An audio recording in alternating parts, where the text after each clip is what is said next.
მოგესალმებით მეგობრებო, მოკლედ ჩვენ დღეს გვინდა რომ სხვადასხვა ვაზნები გაგაცნოთ, მაგრამ საქმე არის ესეთნაირად.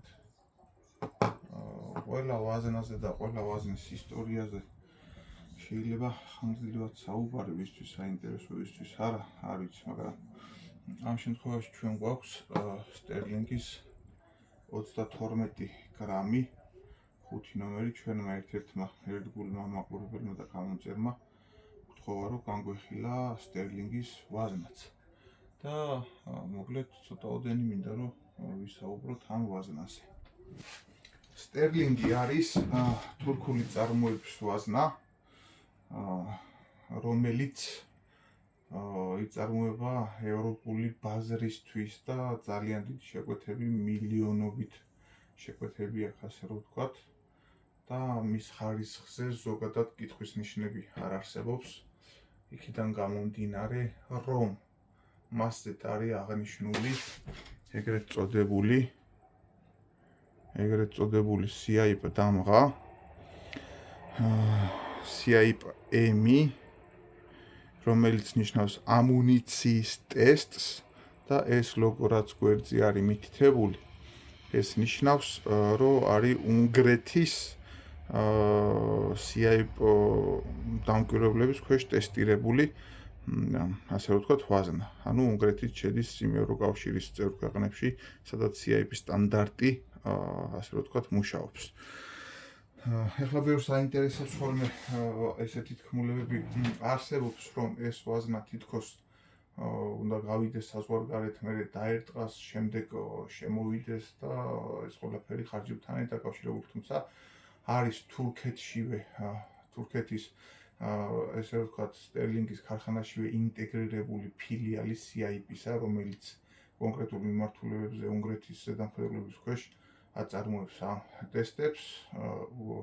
უნგრეთიდან ჩასული საზოგადოების CIP-ის წარმომადგენლების საზოგადოების ქვეშ აწარმოებს ამას და ეთქობა შესაბამისი, ასე ვთქვათ, აღმნიშვნელი დამღა.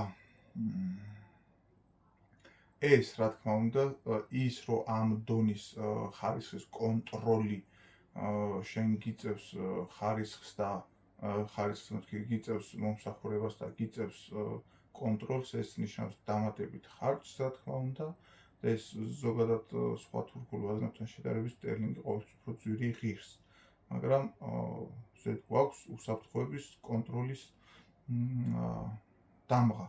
სხვა ვაზნებს ეს არ აქვს, თუნდაც იტალიურებს, მაგრამ პრობლემა არ არის. იმათაც აქვს თავის სატესტო, ასე ვთქვათ, კატეგორია და ყველა ვაზნა, რომელიც ბაზარზე არის, საერთო ჯამში არის უსაფრთხო, რომელიც არის ქარხნულად დატენილი. მაგრამ ამ შემთხვევაში ჩვენ მოვყვებით სტერლინგის პატარა ისტორია, რომელიც თავის ხარისხით და ხარისხის კონტროლით დგას ევროპული ვაზნების დონის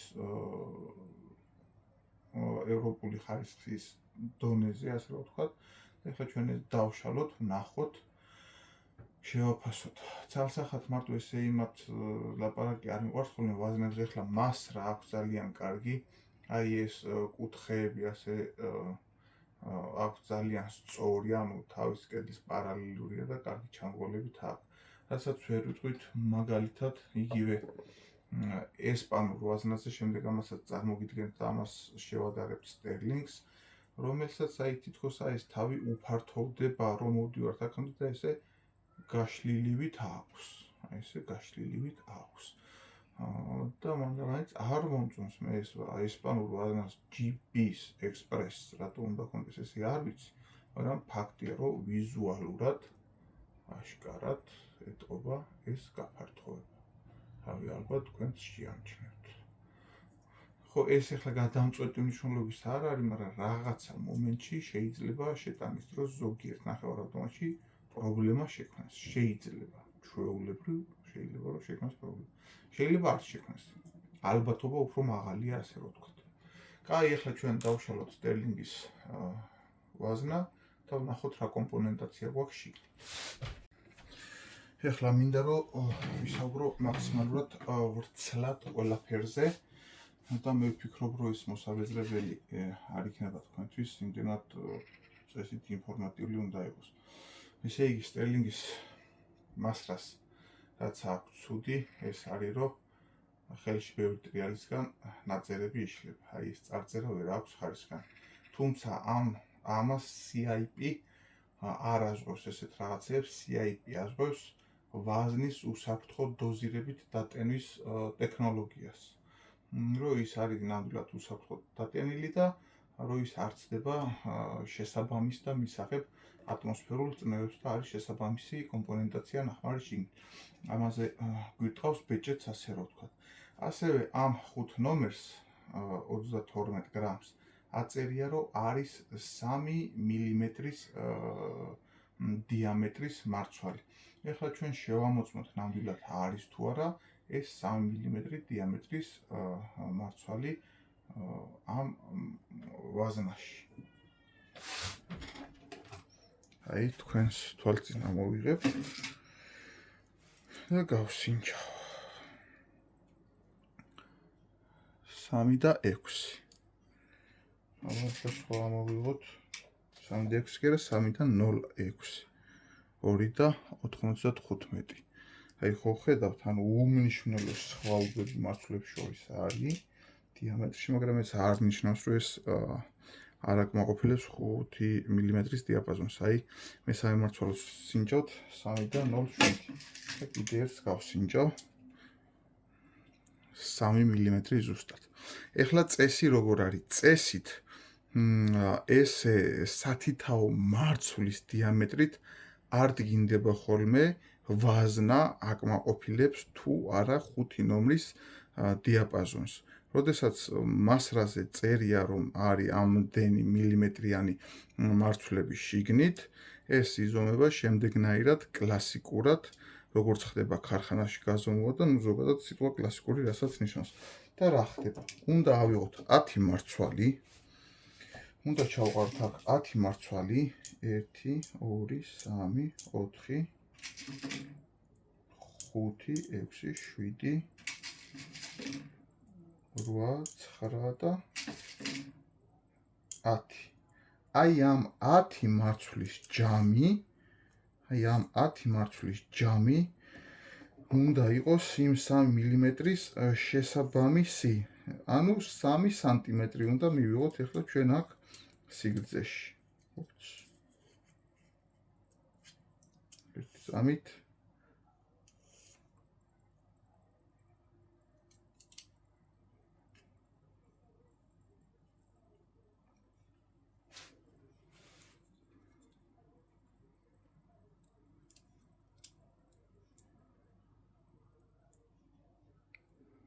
აი უყურებთ ხო? 3 და 0,29. ანუ 5 ნომრის დიაპაზონს აკმაყოფილებს. 0,23. 3 და 0,23. ეს ხო 3 სანტიმეტრი და 2 მილიმეტრი ასე შეიძლება ითქვას რა. ანუ 5 ნომრის დიაპაზონს აკმაყოფილებს 5 ნომერზე ოდნავ ზევით არის, მაგრამ ქვევით არ არის. რაც მისაღებია, დასაშვებია და შეიძლება ითქვას, რომ კარგია ვაზნა აკმაყოფილებს თავის დიამეტრულ ზომას. შემდეგ გადავამოწმოთ გრამაჟზე. თუ რამდენი გრამია? 32 გრამი წერია ვაზნას. 32 და 27. ანუ მეტი არის, მაგრამ ნაკლები არ არის. ეს 27 იქნება 1 მარცვალი ან მაქსიმუმ 2 მარცვლის სხვაობა. აი 2 მარცვალი მაქვს ამოღებული. აი 1 ცალი დავაგდე და გაცდა 32-ს. ანუ მარცვალ ნახევრის სხვაობაა, ვაიმე, გადამიხტა. ხო, მარცვალ ნახევრის სხვაობაა ეს. აბატონო ჩემო და ავედით აქამდე. მოკლედ, გრამაჟი გავიგეთ საფანტის. შემდეგ მინდა რომ ცოტაოდენ ფიჟ კონტეინერზე გაგისაუბროთ. ფიჟ კონტეინერი აქვს ესეთი ფორმის, თავისი ორიგინალური, განსხვავებული, მაგრამ კარგად მომუშავე. სიმართლე გითხრათ, ელასტიურობა და სიმკვრივეც არ უჭირს.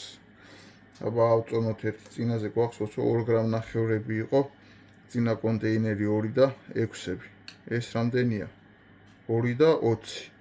აი ეს ფიჟ კონტეინერი ჩვენ წინაზე რო ქლევერის ვაზნები დავშალეთ 5 ნომერი, იმაზე უფრო მსუბუქია და სიმკვრივეც არ აკლია და ელასტიურობაც არ აკლია. ერთადერთი ქლევერისგან განსხვავებით, რაც არ მომწონს, ეს არის ანუ ჩაშკისებული ძირი აქვს, ანუ ასე რომ ვთქვათ, რა სიტყვა ვიხმარე, მაშინ არ მომევარდა, სფერული ძირი არა აქვს, ასე რომ ვთქვათ, რაღაც ოთხკუთხედი ჩამოვალილი მრგვალი ჩაშკისნაირი ძირი აქვს რა. ესო სფერული ძირი ქონდეს ამას, იქნებოდა იდეალური, საკმაოდ ღრმა ბორტი აქვს აქა, რაც თითქმის ჩაყლაპავს, ასე რომ ვთქვათ, წამალს, როცა დაედება ზევიდან, ანუ მასრასა და კონტეინერს შორის კი არ იქნება წამალი, ქუსლსა და კონტეინერს შორის იქნება წამალი, რაც ძალიან კარგია. ერთადერთი თითქოს რაც არ მომწონს, აი ამ ძირის სისქეა, ანუ სქელია, ეს ასე რომ ვთქვათ, ობტურატორი, მაგრამ ამას ასე რომ ვთქვათ, ვაქარწყლებთ, რატომ მინდოდა რომ ეს თხელი ყოფილიყო. ანუ განიერ ლულიან თოფებში სროლის დროს თუ ესეთი მყარია ძირი და ესეთი სქელია, ასე რომ ვთქვათ, ხო? აქ აფეთქებული წამლის დროს ეს ფიჟ კონტეინერის ძირი, ანუ ობტურატორი სრულყოფილ გაფართოებას ვერ ახდენს, ლულის გარსის დაკეტვას ვერ ახდენს და შეიძლება გაზებმა გაჟონოს. მაგრამ აქ რა ხარწყლებს ამ ყველაფერს, ესე იგი მე ეს გავზომე და 18.7-ზე, აი შტანგელ ცირკულში 18.7-ზე ჩერდება ფიჟ კონტეინერის შიგნით ობტურატორის ძირი, ისე რომ არ ვარდება. აი ეს ნიშნავს, რომ ნებისმიერი გაბურღვის თოფისთვის 18.2-დან დაწყებული 18.7, 18.8 მაქსიმალური გაბურღვები სტანდარტული რაც გვაქვს, ნებისმიერ ლულაში იქნება იდეალურად გამოსაყენებელი ვაზნა, ასე რომ ვთქვათ რა, ლულის არხს დაკეტავს იდეალურად. დაჟე რაღაცა დოზით ეს აუცილებლად გაფართოვდება, კიდე აუცილებლად გაფართოვდება. არ არსებობს რომ არ გაფართოვდეს 600 ატმოსფერო წნევა რო აქ მიაწვება, შანსი არ არის რომ ეს არ გაიწიოს და აი ბენელის ახალი გაბურღვები როა აი გაბურღვა რო არის, იმპაქტს რო ეძახიან 19 და 8 რო არის გაბურღვა, აი იმასაც ჩვეულებრივ დააკმაყოფილებს. ეს 1 მილიმეტრი ყველა ვარიანტში გაიწევა განზე მაღალი ატმოსფერული წნევის გამო. იმის ელასტიურობა ამას აქვს. აი ასეთი ძალიან მაგარი ფიჟ კონტეინერი აქვს Sterling's. არ გეგონოთ რომ რეკლამას ვაკეთებ, ვინმე რამეს უყურებთ რომ ყველა მაღაზიიდან რაღაცას ვიღებ და ჩემ ვარიანტში თქვენთვის ინფორმაციას ვიძლევი და ჩემ ცნობიერებასაც ვაკმაყოფილებ. ესეთი ხარისხით, ესეთი დიამეტრით, ჯერჯერობით არც ერთი ფიჟ კონტეინერი არ შემხვედრია მე. ვნახოთ სხვა დანარჩენ დასაშლელ ვაზნებშიც რა იქნება და ანუ ეს ვაზნა ნებისმიერი გაბურღვის თოფისთვის იქნება იდეალური და მისაღები. ერთადერთი დაბალი გაბურღვის 18.2-3-4-ის შემთხვევაში შეიძლება ესეთი ძლიერი ობტურაცია რო აქვს, შეიძლება ოდნავ უფრო მაღლა წამოწიოს ატმოსფერული წნევა ლულაში. მაგრამ ეს არ იქნება ისეთი სხვაობა, რაც უსაფრთხოების ზღვარს დაარღვევს და მაგისი გარანტულად CIA დამღაგვაქვს ჩვენ ამ ასე რომ ვთქვათ ვაზნაზე. ესეც საინტერესო ამბავია. ეხლა მივაყოლოთ ბარემ ვნახოთ წამალი. რამდენი გვაქვს წამალი? წამალი როგორც ვიყურები შიგნით, არ ვიცი ახლა აქ რამდენად გამოჩნდება, Nobel Sport D20 არის 32 გრამზე, ვნახოთ აბა რამდენი აქვს მიცემული.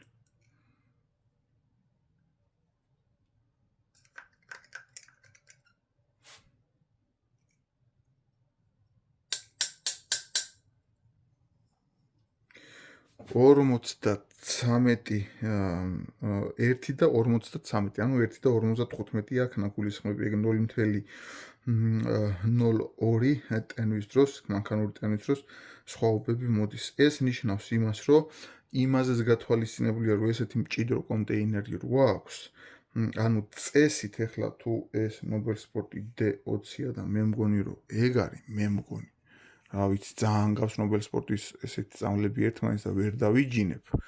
ვფიქრობ, რომ Nobel Sport D20-ია, შეიძლება სხვა იყოს, ვერ დავიჯინებ, მაგრამ მე ვფიქრობ, რომ ეს დოზა მაინც მისაღებია, იქიდან გამომდინარე, როცა მჭიდრო ბიჭ კონტეინერი გვაქვს, ატმოსფერული წნევები მაინც ავა იქამდე სადამზადად საჭიროა და არც სიჩქარე არ დაგვაკლდება და ზედმეტი წნევების გაქცევისგანაც თავს დავიზღვევთ. მოკლედ, ძალიან ნორმალურად აქვს მიცემული 32 გრამისთვის წამალი და აქ გვაქვს კაფსულა, მწვანე გულა კაფსულა გვაქვს, არ ვიცი ახლა აქ როგორ გამოჩნდება, Nobel Sport-ის 686 ნომერი კაფსულა რო არის, აი მწვანე გულა, აი ეს კაფსულა გვიზის. ესეც საინტერესო კომპონენტაცია აქვს, სტერლინგს ძალიან საინტერესო და მისაღები და მისასალმებელი. რავი, აი უნივერსალური ვაზნა შეიძლება ითქვას ნებისმიერმა თქმა უნდა მოირგოს ეს ვაზნა. ეხლა დავშლით სხვა ვაზნასაც და შევადარებთ როგორც საფანტის სიმკვრივეში, ისე სხვა კომპონენტაციაში.